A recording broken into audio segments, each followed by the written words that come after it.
តែបងនឹងរូបស្រីភ្លៀងធ្លាក់ខ្លាំងណាស់តើអូនកំពុងតែធ្វើអ្វីបងនឹកអូនងួយធ្ងររកងាយស្ងួននឹងរូបអូនក្រុមវេលាអូនដឹងទេថាបងស្រឡាញ់អូនប៉ុណ្ណាបាត់ជីវ៉ាជីវិតបងរួងក៏គ្មានន័យសង្ឃឹមវាយោដងហើយប្រាប់ស្រីថាបងនឹកតែរូបអូនណាពុំហ៊ី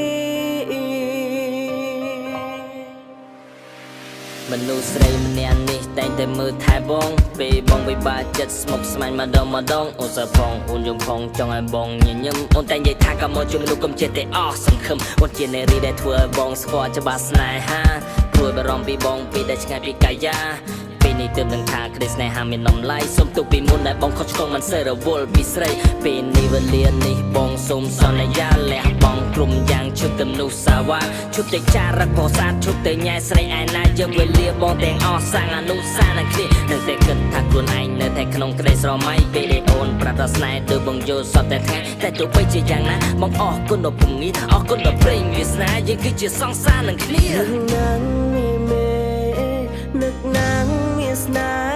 ហ៍សង្ឃឹមថាអូនបានលើកបទនេះហើយមិនចូលពីអត្តន័យអនុស្សាវរីយ៍បងនឹងប្រលឹងមកខំរសេនៅបទហ្នឹងនឹងបងផងបានទេតើបានទេអតីតកាលបងភ្លេចឲ្យអស់កុំទៅខ្វល់ឲ្យពិសេសយើងចាប់ដៃគ្នាសាងស្នេហាកុំទៅខ្វល់អ្នកដទៃគេនិយាយក្រប់ពីបងព្រោះចង់ឲ្យយើងបែកគ្នាបងមិនខ្វល់ពីយើងអីប៉ុន្តែគេធ្វើអូនវេទនាបងធានារក្សាអូនស្មើនឹងជីវិតបងជួយបងទៅយកមក like យកមក everythingបងនិយាយឲ្យណាប្រលឹងស្នេហ៍សង្ឃឹមថាអូននឹងយល់ចិត្តហើយស្រឡាញ់រូបបងមិនចង់បានអ្វីក្រៅពីស្នេហាពិតហាក់តែលេខថាមីសើពន្លឺស្រឡាញ់រូបអូនអស់មួយជីវិត